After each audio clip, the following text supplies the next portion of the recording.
in this situation, you're getting a signal that's kind of ambiguous, and so your brain makes its best guess, but you're not always going to get it right, and different people will sometimes interpret it differently. Regardless of what your answer was, your brain is so primed for speech, you likely heard some combination of words. Here's a harder one. Listen closely and see if you hear words in this sound. She's up with her life. She's up with her life. What does it sound like? Science fiction. She's up with her life. Does it sound like speech? A little bit. All right, so let's play a version of actual speech. She cut with her knife. She cut with her knife. Did you hear that sentence in the garbled version? Most of the audience didn't. She cut with her knife. What's most incredible about your brain is that once you hear the words in the noise, it can be impossible to unhear them. All right, now we're going to play you the funny version. She's up with her life. She's up with her life. Does it sound like anything now? The speech centers in your brain have pegged the noisy sounds as speech, She's up with her life. and they will be activated whenever you hear the garbled version. Speech is an incredibly important signal to humans. So we've devoted a lot of our brain to understanding speech because it's so critical for communication. Dr. Lara Boroditsky is a psychology professor at Stanford University who studies how language shapes the way we think. Okay, what letter is this? If you said A, you are correct. But some of you may have said H, and if you did, you could also be right. It depends completely on the context. What you see are two characters that are visually identical, but they're surrounded in a context that makes one look like an H and one look like an A. Your brain, whenever it encounters something that's ambiguous, looks for other information to help it understand what is the most likely or plausible solution to the problem. Language is absolutely fundamental to being human. Without language, we wouldn't be able to have any social experience. You wouldn't be able to have friends. You wouldn't be able to get an education or hold a job. We often take language for granted. It's kind of like the air we breathe. Language is another one of the many items in your sensory toolkit that you can use to orient yourself in the world. So what happens when you don't have certain sensory tools? How does your brain accommodate? Meet Daniel Kish. Right now he's doing something remarkable, riding a bike. Daniel is blind. How can he do this?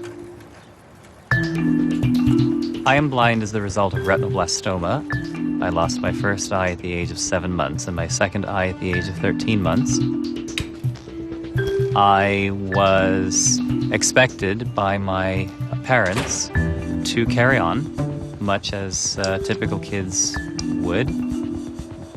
For Daniel, a trip to the grocery store involves a walk through two neighborhoods, a park, a parking lot, as well as crossing two very busy streets. The cane helps him detect objects directly in front of him, but he's also using a more advanced tool to navigate his neighborhood, his ears. Daniel is using sound to see. I've been using echolocation for as long as I can remember, certainly since I was a year old. I learned very early in life to click, and I learned that that click essentially was my light.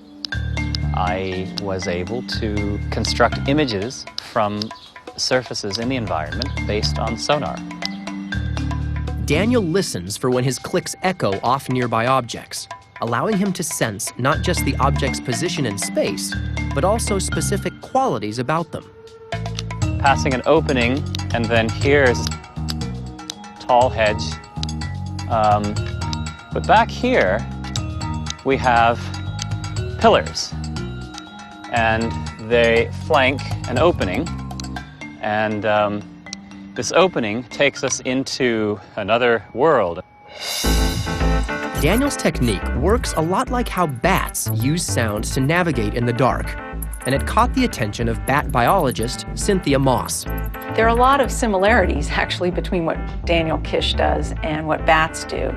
Daniel makes a click and uses echoes from the click sound to perceive the presence of objects. Bats, for the most part, use their voices instead of their tongues to produce high-frequency sounds that result in echoes. Today, she and Daniel are working together at her lab at the University of Maryland to see just how detailed of an image he is able to produce using sound. There are a number of pipes that are positioned in different locations, and if you could tell us what you see or experience with your echolocation as you approach the different obstacles. Okay, so I'm passing, I touched this one with my sleeve, but I'm aware of this one as well. And I'm aware of it, which suggests that it's probably two together. That's right. Although he can see grouped pipes with relative ease, individual ones are more difficult for Daniel to detect. Somewhere in that area. Likely meaning the image he's producing is less detailed than a bat's. The bats don't have this problem, you know? They can detect fishing line. It's just really not fair. Nonetheless, Daniel's ability to distinguish between different qualities of sound ranks far above average.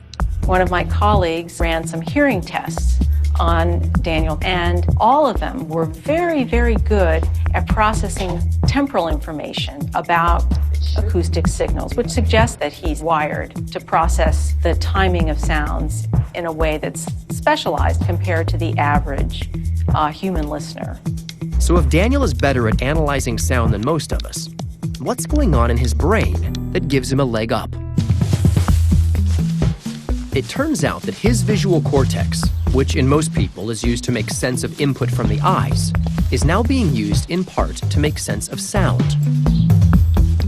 For years, scientists thought if you went blind, your visual cortex went dark. But it actually gets a new job, helping decipher input from your other senses. Research suggests that Daniel has rewired his brain, allowing him to actually see a kind of visual signal with his ears. Much as you use shadow, color, and perspective to get information about the world, Daniel listens for differences in sound that can give him concrete information about how far away and how big objects are.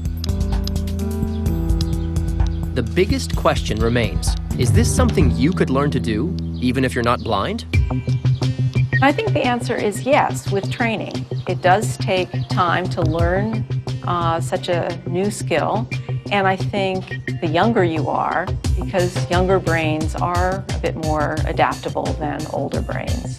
Dr. Moss's son, Peter, taught himself to echolocate after seeing Daniel speak about the technique. Peter is now able to navigate a maze with a clicker while blindfolded. It's possible to kind of visualize everything with your ears, but I guess it takes a little more training for some people than others. Scientists like Moss continue to find evidence that your brain is remarkably changeable, that through persistent training, you can reprogram your mind to see different. Same. Just freaking me out, dude. Hear. She cut with her knife. And feel in entirely different ways. That was so crazy. I felt that. In the last hour, we tricked you with these illusions to give you a window into your brain. We hacked some of its most ingrained shortcuts to show you just how seamlessly it stitches together your reality. Now that you understand how your brain does this, you shouldn't have any problem with one final illusion, right? Our actors are on a set we've built that resembles the same reality you experience daily, with one glaring problem. It's your job to figure out what's wrong. Pick one. Let's roll the sound.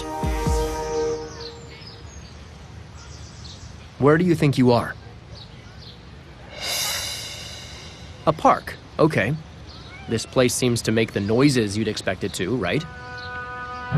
How about the backdrop? Any issues there? The color makes sense. Shadows all line up. The perspective works. So what's wrong here?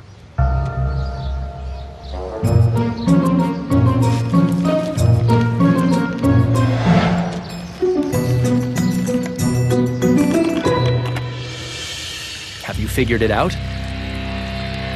Hey, what's up? If you didn't get this one, don't feel bad, Reset, going again. since you rarely have to worry if the world is sideways, or if the sound of rain is actually bacon frying on a griddle.